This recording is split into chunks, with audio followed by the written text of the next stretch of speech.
You know, I've fallen over and fell down a few times in my life, and I've failed, and I've talked to kids about that and the importance of getting up and having another crack.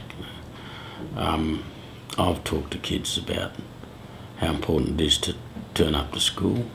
I've had a lot of sadness in my life. I've talked to kids about that and how you shouldn't let sadness, consume you. You've got to get on with life, and particularly if you lose loved ones, their expectation, I firmly believe, is for you to keep going. I don't know whether that inspires kids or not. I had some enormous setbacks, and you've got to deal with them. And I guess I was inspired in my time, and there are things that still inspire me, obviously, and people who inspire me. If I have that impact on others, well, I think it's a good thing. I just hope the inspiration's in the right direction.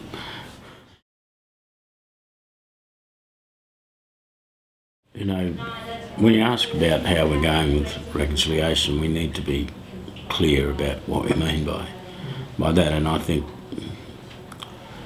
many Australians have a different view about it.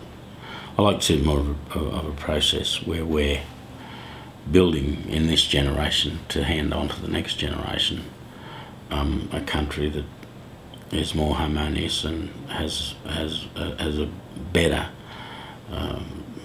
Aboriginal, non-Aboriginal relationship. One of the things that have been said to me most often this year when I've been to schools is particularly older people my generation saying how ignorant they were and are of Aboriginal history and culture because it's never taught in schools. Increasingly it's being taught in schools, and through things like reconciliation action plans, some wonderful things are happening in schools where kids are actually embracing that part of our history. It's just the Aboriginal and Torres Strait Islander part of the history. Our history is about a whole range of events and people and things. Ours is part of that history, and our history goes back a bit of a way further than most other Australians' history, and there are some terrible things that have happened since the colonisation of the country, and we ought to know about those things and accept them, not through any sense of guilt or blame or anything like that, but because it's part of who we are as Australians. And we ought to be clear about those events in our past, because they still, many of them still have an impact on what happens today and what will happen in the future.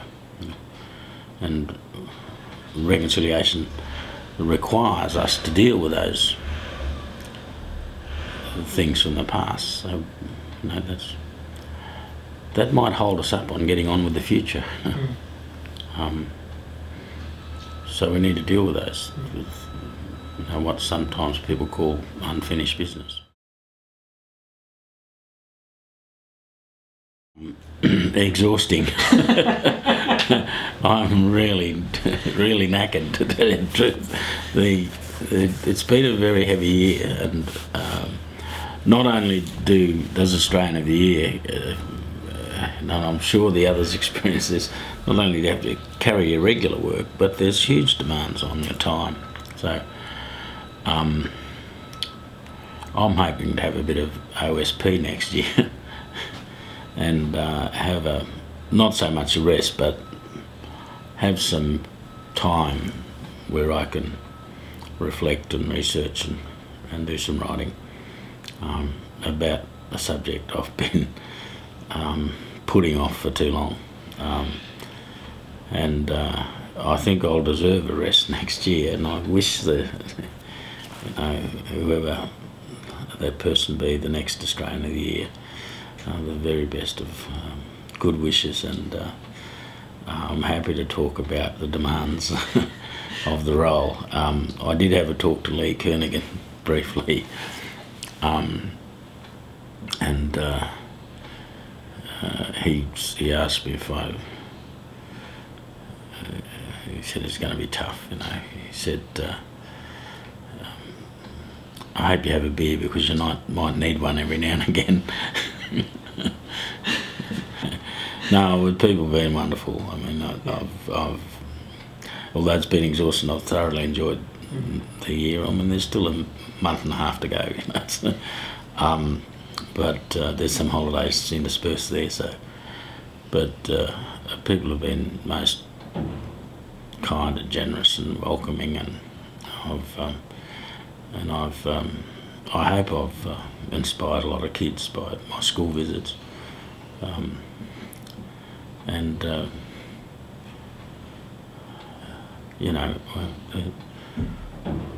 we can do a lot better, but we're not doing too bad.